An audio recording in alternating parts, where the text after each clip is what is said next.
Vous avez tous déjà essayé de jouer en bourse. Est-ce que vous avez gagné de l'argent ou pas? Et bien dans cette vidéo, John va vous donner ses 5 meilleures astuces pour investir en bourse. Salut les prodiges, ici Mac de l'agence Side Business et John de l'agence Side Business. Et dans cette vidéo, on va vous parler bourse. Et là, je vais laisser le maître de la bourse s'exprimer puisque vous le savez, moi je m'occupe de la partie entrepreneuriat business et John s'occupe de la partie investissement immobilier. Et aujourd'hui, on va parler investissement, on va parler notamment bourse où John va vous présenter 5 astuces pour gagner de l'argent en bourse que j'aurais bien aimé connaître il y a quelques années puisque à l'époque, je m'étais amusé en bourse. J'ai tout perdu. J'ai fait toutes les erreurs dont tu vas nous parler aujourd'hui, notamment la cinquième. La cinquième erreur, c'est peut-être la pire. Le pire, c'est qu'elle est psychologique, mais vous allez découvrir, John va vous en parler. Je suis sûr que si vous êtes déjà amusé en bourse, il y a au moins une ou deux de ces erreurs que vous avez fait, et probablement même la cinquième, comme ça a été mon cas. John, est-ce que tu veux bien nous expliquer la première erreur, on va commencer dans l'ordre. Oui. Donc l'erreur numéro 1 des personnes qui s'amusent à jouer en bourse pour essayer de gagner de l'argent. Déjà, je vais t'arrêter tout de suite. Le problème, ce qui en fait une erreur, c'est ce que tu viens de dire à l'instant, c'est le vocabulaire que tu utilises, c'est jouer en bourse. On ne joue pas avec son argent, on n'est pas la Française des jeux. Quand on est là, quand on est dans cette vidéo, on est en train de parler d'investissement. Et la première erreur que font les gens, dans la plupart des cas, déjà, c'est de ne pas comprendre quelle est la différence entre l'investissement et la spéculation. C'est très simple. Aujourd'hui, des personnes vont aller sur des sites de bourse pour passer justement leurs premiers ordres de bourse, c'est-à-dire acquérir des actions. Et ce qu'ils vont faire, c'est qu'ils vont dire et penser qu'ils investissent alors qu'ils vont avoir une stratégie qui est complètement différente, qui est celle de la spéculation. Donc c'est là où il est vraiment important en fait d'être conscient de ce que l'on fait et au final, investir et spéculer, c'est pas du tout la même chose. Quand vous investissez quelque chose, c'est-à-dire que vous placez de l'argent dans un actif, c'est-à-dire par exemple une part d'une société, une action, dans le but d'obtenir quelque chose avec cet argent. Et je pense que tu viens de dire c'est très juste parce que le voir comme un actif, je me rappelle quand j'ai débuté en bourse, quand je m'amuse à jouer en bourse comme tu disais, ce qu'il ne faut pas faire. C'est pas jouer. Je le voyais vraiment avec l'angle d'attaque du spéculateur et pas du tout avec l'angle je suis en train d'acheter des parts dans une entreprise qui est censée me rapporter de l'argent si j'ai bien choisi mon placement. Et je pense qu'effectivement, ce que tu dis, c'est très juste parce que c'est une grosse différence. Au final, la plupart des gens, justement, disent qu'ils investissent alors que ce qu'ils font, ils achètent une part d'entreprise à un moment donné et ils la vendent peut-être un jour ou 2 jours plus tard à 1 euro ou 1 euro de plus, 1 euro de moins, Ouais. donc peut-être 2-3% de plus ou de moins, peu importe. Et ils vous disent qu'ils sont en train d'investir, mais la réalité des choses, c'est qu'ils ne sont pas en train d'investir, ils sont en train de jouer sur la fluctuation des cours. Et peut-être que provisoirement, ils vont être chanceux et globalement, ils vont gagner de l'argent sur une période très courte. Mais si ce ne sont pas des traders professionnels, puisque au final, les traders, ce sont ces gens-là qui font véritablement de la spéculation et qui jouent sur les cours des valeurs, des coûts des entreprises, des matières premières, etc. Et dont c'est le métier de gagner de l'argent avec ça.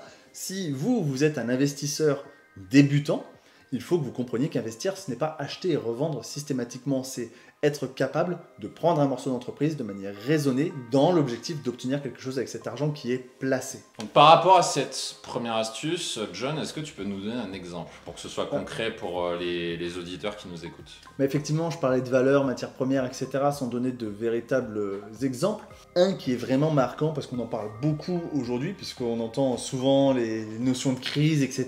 dans les médias, dans les réseaux sociaux. Et quand une crise approche, on parle souvent de l'or comme valeur refuge. Et les gens disent, je vais investir dans l'or. Oui. Or, l'or, c'est tout sauf un investissement. La seule chose que vous pourrez faire avec de l'or, c'est vous asseoir dessus. Vous ne pouvez rien faire d'autre avec. C'est plus un placement sécuritaire qu'un investissement destiné à être rentabilisé. La seule raison pour laquelle tu achètes de l'or aujourd'hui, la plupart, quelques survivalistes estiment qu'ils pourront s'en servir pour payer leur quotidien demain, mais sinon, une personne qui est dans l'objectif de gagner de l'argent avec l'or, en se disant que c'est un bon endroit sur lequel se diriger pour gagner de l'argent, son seul et unique objectif, c'est de le vendre plus cher demain.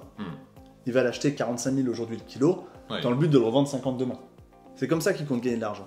Or, si vous achetez une part dans une société, je vais prendre un exemple comme celle qui est Total. Total, vous achetez cette action dans les alentours de 30 euros, vous allez vous retrouver avec ce qu'on appelle un retour sur investissement, le ROI aussi, on le voit souvent abrégé comme ça, de 8 à 10%. Pourquoi? Parce que le fait d'investir dans cette société, de confier de votre argent à Total, c'est-à-dire que vous leur faites confiance et grâce à vous en tant qu'investisseur, c'est une société qui peut continuer de croître et de grandir, donc de compter sur la masse pour continuer ses investissements, eh bien, elle va partager avec vous ses bénéfices. Et donc, Total qui continue avec un cours à 30 euros, qu'il monte à 60 euros ou qu'il descende à 20 euros, il y a évidemment la valeur de votre portefeuille qui fluctue. Pour autant, tant que le dividende reste constant, vous êtes à peu près sûr de récupérer 8% de votre somme. Donc si vous investissez 1000 euros, vous savez 80 euros, vous retombez sans rien faire tous les ans sur votre compte. Différence claire, c'est l'or ne vous rapportera rien. Le seul moyen de gagner de l'argent, c'est de le revendre plus cher. Alors qu'une action Total peut garder la même valeur pendant 10 ans. Si elle continue de générer des dividendes, vous êtes gagnant. Maintenant, on va passer à la deuxième erreur. Ce que j'ai fait, j'avais un capital de départ et je me suis dit, il faut absolument que j'utilise. Donc, j'ai fait cette grosse erreur d'utiliser tout le capital de départ dès le départ, alors qu'en fait, le conseil que tu vas nous donner et que j'aurais sincèrement aimé avoir à cette époque-là où je ne savais pas ce que je faisais, en fait, j'aurais dû faire très différemment. Est-ce que tu peux nous expliquer ce qu'il faut faire? Donc là, je vous affiche en quelques secondes, vous allez comprendre en voyant cette image-là qui apparaît à l'écran, qui est l'évolution du CAC 40 sur les premiers mois de 2020. Je pense que vous comprenez tout de suite que potentiellement, il y a des gens qui ont pu perdre de l'argent. Si toutes les personnes qui ont investi leur capital, comme Mike aurait pu le faire à un moment donné, investir 100% de son pécule qu'il avait de côté en bourse au point A, eh bien aujourd'hui il aurait moins de la moitié de son capital. Alors que le conseil que je vais vous donner, c'est d'introduire de manière partielle en bourse. Il y aura forcément des moments où vous allez acheter plus cher et des moments où vous allez acheter moins cher. Alors que si vous rentrez à un point haut, malheureusement, vous pourriez très bien vous retrouver avec un sentiment infect qui est que pendant plusieurs années, si vous investissez à l'aube d'une crise, et bien pendant plusieurs années, votre capital investi va être inférieur à votre mise initiale parce que le marché se sera effondré. En fait, tu répartis le risque, parce qu'au lieu de miser, de faire entre guillemets all-in au même moment et si tu as de la chance, ça peut payer, mais sinon tu perds tout.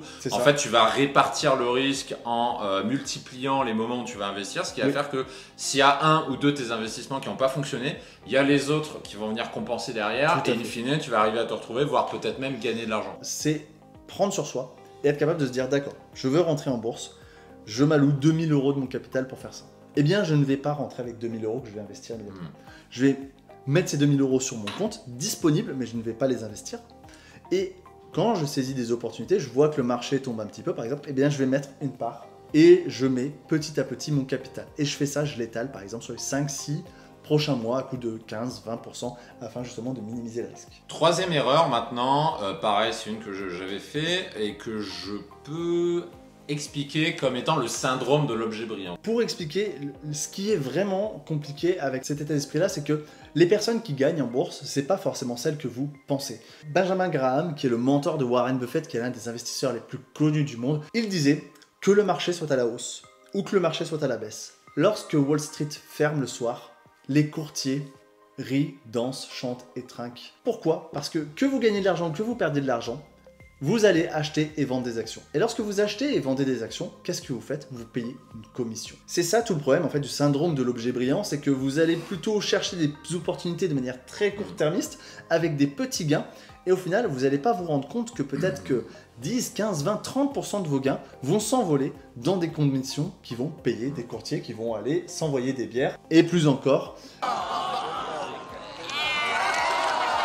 D'autant qu'il me semble que la philosophie de Warren Buffett, c'est vraiment l'investissement de très long terme. C'est-à-dire qu'il considère qu'il faut investir dans des entreprises durables et rentables, non pas en un mois, mais sur des années. Et corrige-moi si je me trompe, mais je crois que tous les investissements de Warren Buffett, en fait, c'est que ça, c'est que du long terme. C'est toujours du long terme et surtout, il a une citation et quelque chose qu'il dit très souvent, c'est « Vous devez acheter une part d'une entreprise comme si vous achetiez l'entreprise Effectivement, entière. » il dit une part d'une entreprise, comme tu l'avais dit précédemment en vidéo, et non pas une part pour spéculer. Et lui, il voit ça comme si vous achetiez l'entreprise entière. Donc c'est pour vous dire à quel point il va aller dans le détail et il va croire en ce projet. Quatrième erreur qui est très souvent faite également. John, est-ce que tu peux nous dire ce que c'est? L'un des plus gros problèmes des investisseurs en herbe, c'est qu'ils ne se protègent pas.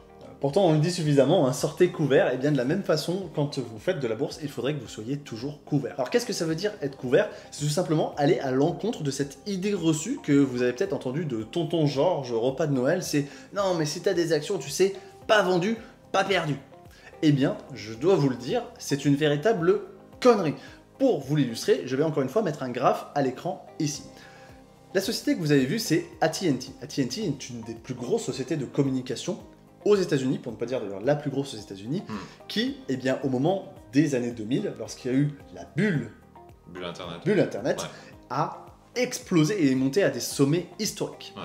Et le plus grand regret que pourraient avoir les investisseurs qui ont investi à ce sommet historique, c'est de se dire qu'ils avaient écouté leur petit oncle pendant le repas de Noël et qu'ils n'avaient pas vendu.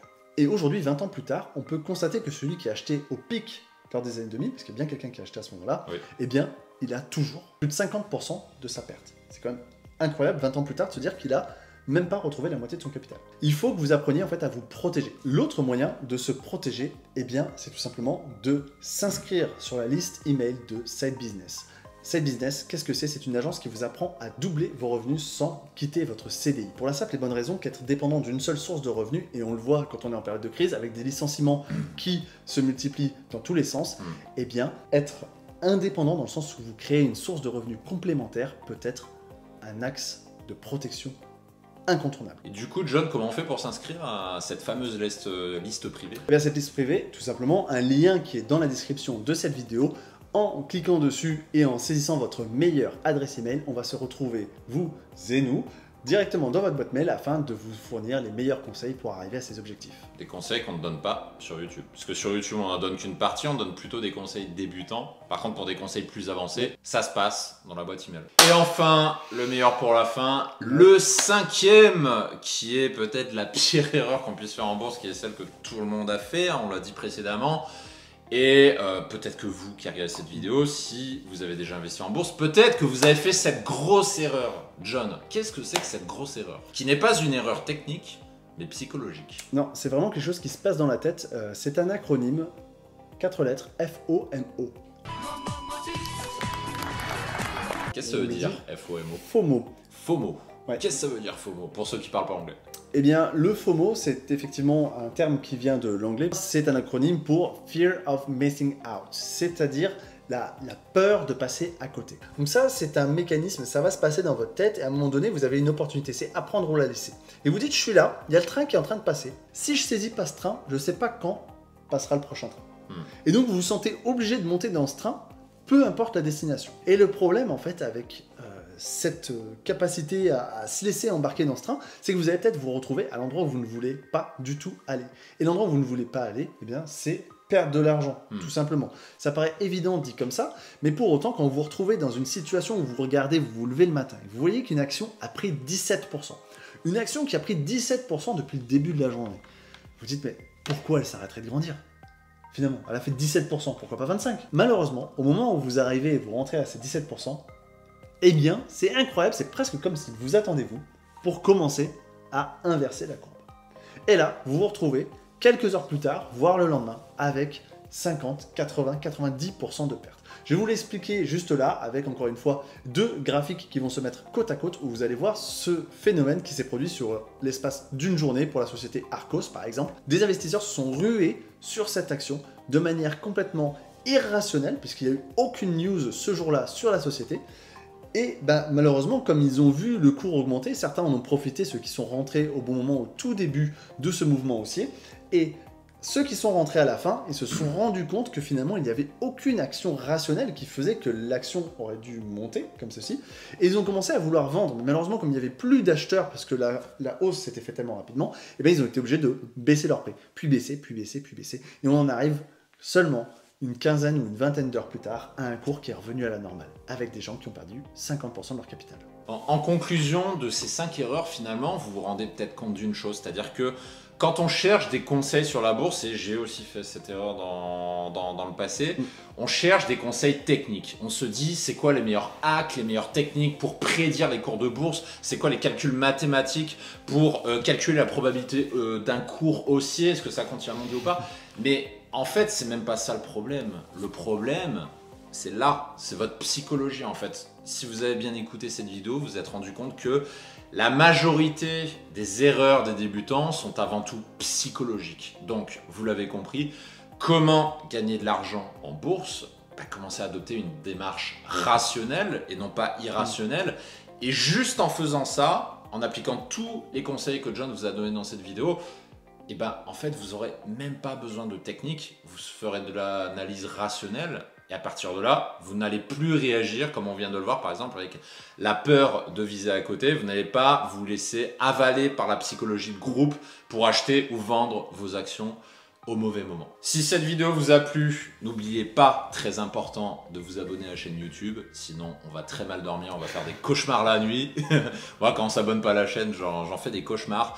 Et pour ceux qui voudraient aller plus loin, vous pouvez retrouver notre site, donc le lien est en description de la vidéo, et vous abonner, comme John l'a dit tout à l'heure, à la liste privée dans laquelle on donne des conseils plus profonds et plus avancés que ce qu'on peut dire sur YouTube, puisque le contenu sur YouTube se destine plutôt à un niveau débutant. Sur ce les prodiges, on vous donne rendez-vous dans une prochaine vidéo sur la chaîne, ainsi que sur la liste privée.